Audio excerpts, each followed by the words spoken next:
everyone, Cindy A. Lewis here, and we are going to make a quick little Easter box. It's just a little box that you can make if you happen to have a scoreboard that will help you. It'll be a lot quicker. If not, I can show you how to measure that out just so that your bottom will fit inside the top.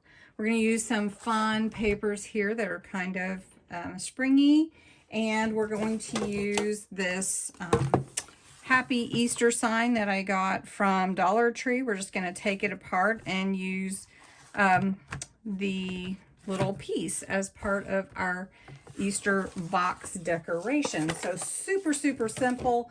It's basically cutting your sizes of your papers and your cardstock to make your box, trimming it, adding a bow or two, and a little bit of decoration with some papers. So let's get into it after I welcome everyone. Thank you so much for joining. If you are not a subscriber, I welcome you to subscribe. Thank you so much for joining. If you joined last month for National Craft Month, we had so much fun. We did a video a day, or I did a video a day. It was really tons of fun.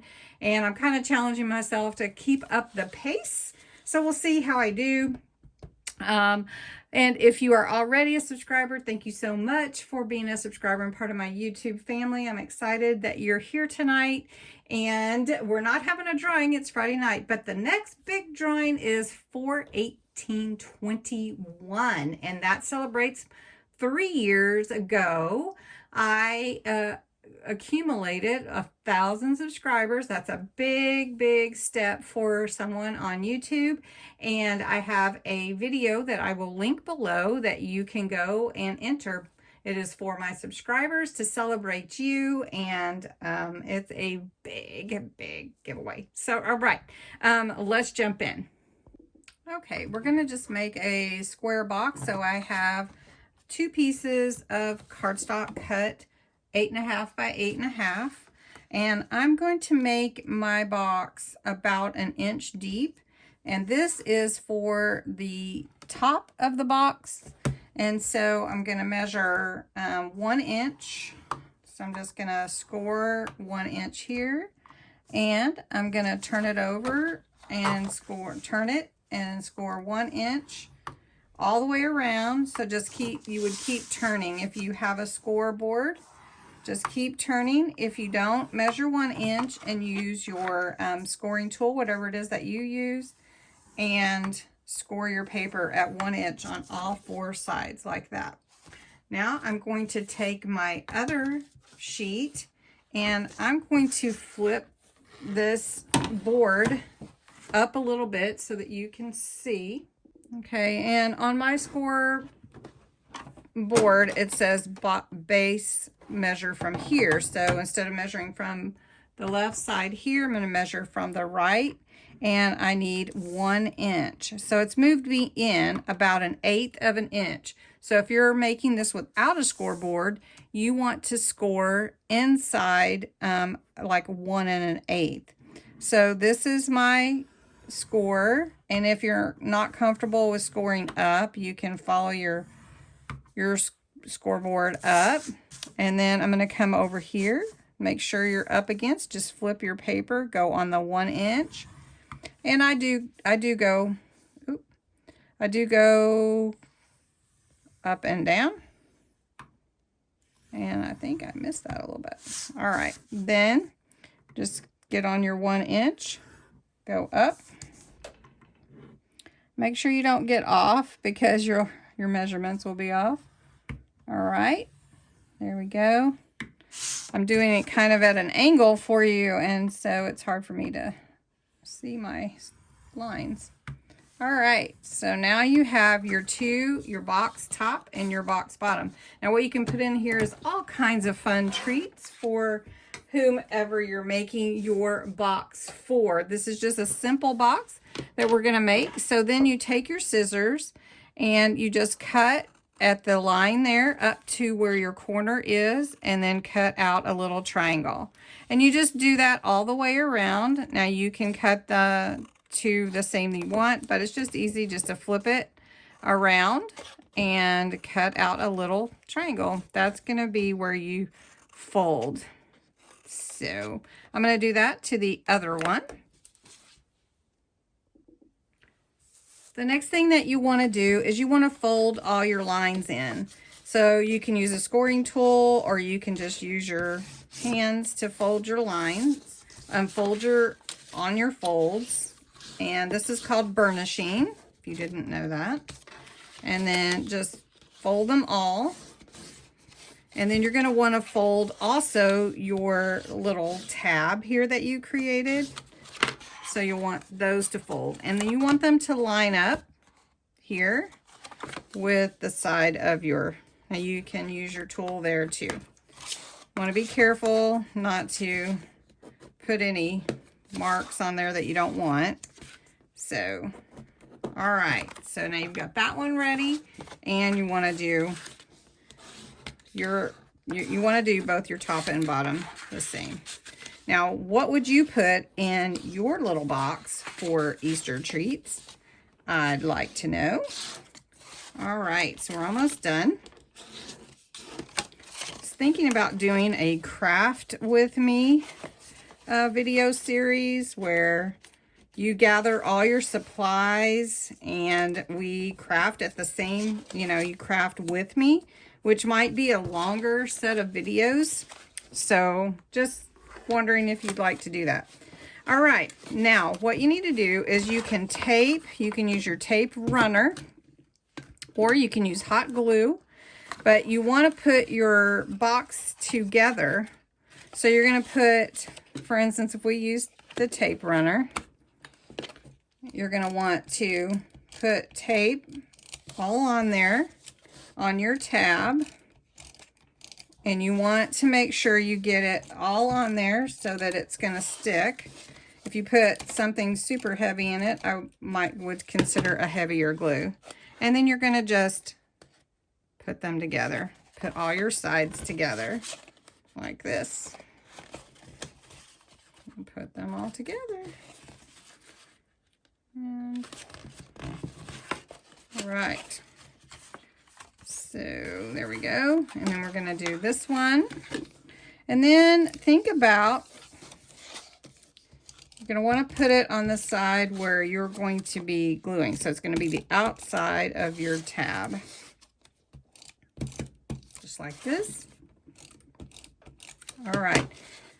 And just glue it to stick it together, glue it together, whatever you're using as your adhesive. All right, so you can see your boxes coming together. So if I measured correctly, one will fit inside the other. And there we go. Cute little box goes together. The green is my top. The blue is my bottom. Now, I need something to decorate around my box. So I'm going to pick some paper out of this fun paper that I had. And I think because there's blue on the bottom, I definitely want to make sure I grab something that has the blue in it. And so I'm leaning to this paper. So I need to cut this paper to fit inside this square here. So I want to measure this and see the size of this paper. And then I want to come in some, and I think I will mat this with some white or black paper to make it stand out. One way you can test that for your matting is to put your papers on top and see which one you like that makes your paper pop. So I've got the black. So I think I like the white, especially for springtime. What do you think? The white on there. Yeah, I think white. Okay, now I'm going to cut this to fit the top of my box inside my box. The lid of my box is 6 1/4 by 6 1/4, I believe. So I'm going to cut this white piece 6 by 6. We'll see if I got the right size. All right. So then there's my white. And so then I need to cut this piece of paper another 1/4 of an inch smaller. So it's going to be 5 3/4. Yes, you are actually using your math skills to make cards and boxes, aren't you? All right, so I've got 5 3/4 by 5 3/4. So you can see that that's going to fit inside there and fit right on top of my box lid. So cute. Okay, I'm going to set these scraps aside because we might decide we need to use them. All right, instead of putting the matting of my paper on the box with tape, because it is a box, I'm going to use some tacky glue, and you can use any tacky glue you want.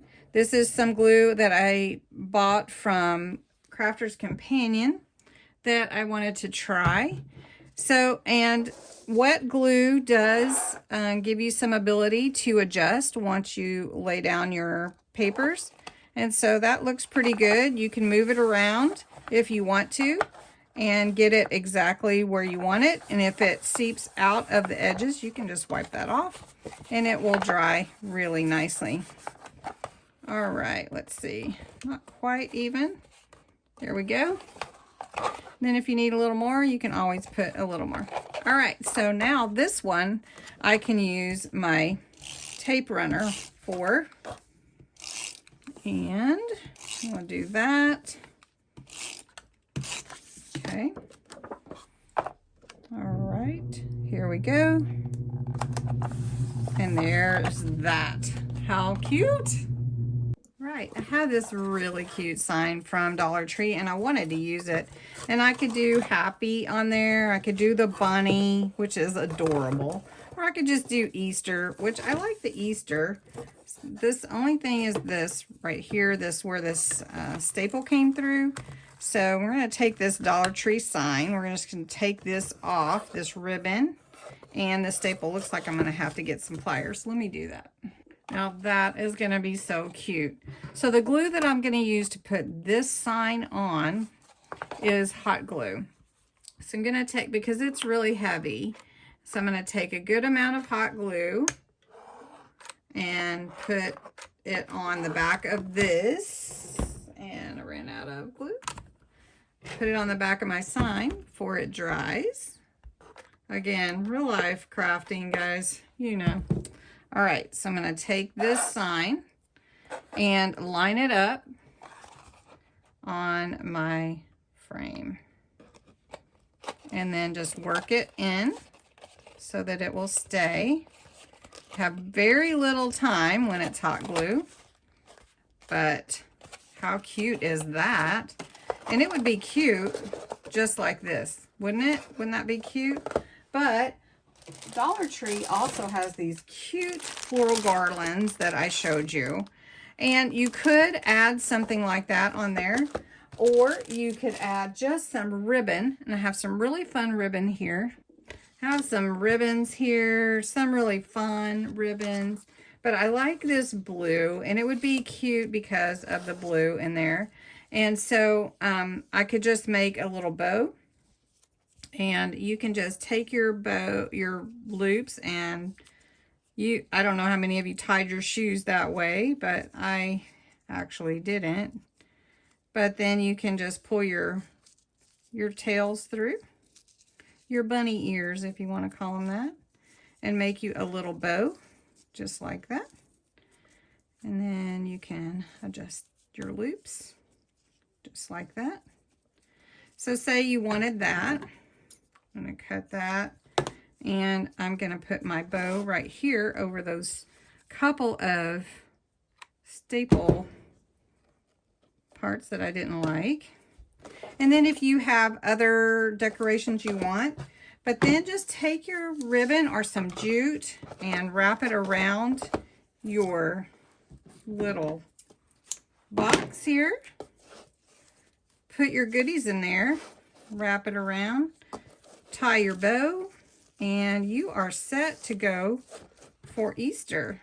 And you have a little cute little box, and it really was easy to do. I mean, you can make it, decorate it as much as you like with as many things as you want. But what a cute little box to put your treats in for Easter. So anyway, I hope you enjoyed this video, and you will come back again another day.